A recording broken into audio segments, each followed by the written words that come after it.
And we're going to start out easy first, going through some of the bones you already know. Y'all tell me, what is this one? Frontal bone. What are these two? Parietal bone. What is this one? Occipital on the back. What about this one on the side here? Temporal. You can see this little piece sticking off of it there. If I tilt it this way, what about that one? Sphenoid. It's a little hard to see the lines because of the glare, but there's a line here, and this is sphenoid. And then you can also see sphenoid if you look in the back of the eye. Here is sphenoid, so back of the eyes. And then the top of it, if I show you over here, what does it look a lot like image-wise and analogy-wise? Looks like a bat or a butterfly. So here is all sphenoid, the top of the sphenoid. And then you can also see it from the bottom. So down here would be bottom of the sphenoid. So it's a buried bone. How about ethmoid? If you pinch the inside of the eye here, so just put your fingers in there and pinch it, you're touching the ethmoid bone. That's the sides of it. If we look at the bottom of it, up here you can kind of see this little piece that's rocking around a little bit there, and then there's some bumps in here. It's actually better seen, I believe, on this one. Yeah, you can kind of see those bumps right in there. That's part of the ethmoid sticking down. And then the top portion of it is just this little piece right up here. This piece sticking up called the crista galli, and these little depressions we call cribriform plates. That is ethmoid. On either side here would be frontal. So it's not the whole thing up here, just this little piece right here. So that's ethmoid. Back here is sphenoid. Let's do some of the facial bones, and then we'll come back and do a lot of the sutures and the landmarks. So let's do this one right here. What is that? Nasal bone. What is right here? Lacrimal. So right where the tear duct would be lacrimal bone. What about this guy here? That's the zygomatic. That's your cheekbone. What about this guy up here? Maxilla. Let's do, hold on, I need my other guy because I'm missing it. What is that right there? That's a mandible. All right, let's do some sutures. What would we call this suture here that gives you a front piece and a back piece? Coronal. Remember that was another term for a frontal section when we did terminology? So coronal, think front piece and back piece. What do we call this guy here that gives you a left and a right? That's a sagittal suture. What do we call the one on the back by the occipital bone? This is the lambdoidal suture on the back. And then what do we call the one on the side here? Squamosal. This is the squamosal suture, okay, by the temporal bone. Let's see. Let's do some landmarks, and let's start with the frontal bone. What do we call this flattened area on the frontal bone? Do you see the landmark on page 53? That flattened area on the forehead? It's glabella. This is the glabella. And then what would we call this little indentation here above the eye? Supraorbital notch or foramen if it's a hole. Now, supraorbital, superior to the orbital region. There's some clues in a lot of these names too, so that means it's on top of the orbital region. All right? Let's do the inside here. I already mentioned the crista galli and the cribriform plates, but I did not mention this one on the sphenoid. What's that thing that looks like a saddle? Sella turcica. That's the sella turcica. And then what do we call these holes here that you can look through?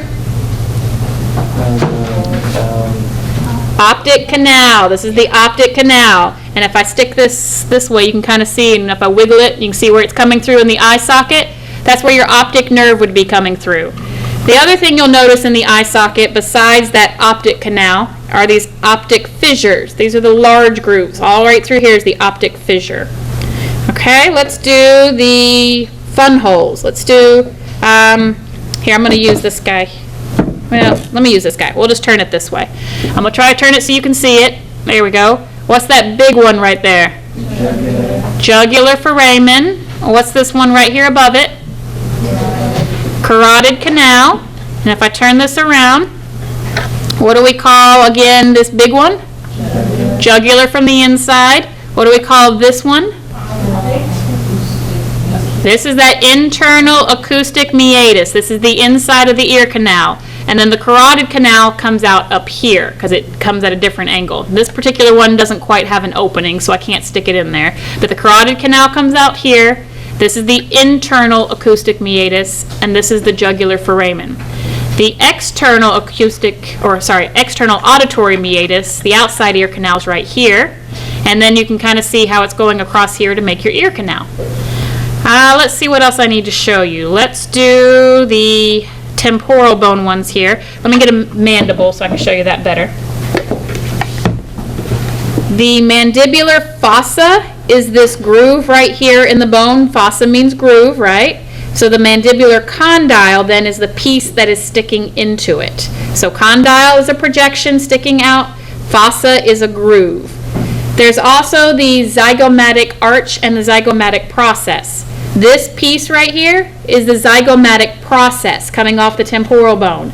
There is a line, and it's kind of hard for you to see with the glare, but where the two fuse, where the zygomatic bone and the temporal process there fuse, is called the zygomatic arch. So the zygomatic arch is that little line where they fuse, and this is the zygomatic process. Okay? Let's see what else I should show you. How about here? This is the mental foramen, so we have a hole here. And the other thing too, you don't have to know what these are used for. By the way, it's for nerves and blood vessels and stuff to go through. You just need to identify some prominent features. So there's another mental foramen. And then we've got on the inside here, there's another little hole right there. That's the mandibular foramen.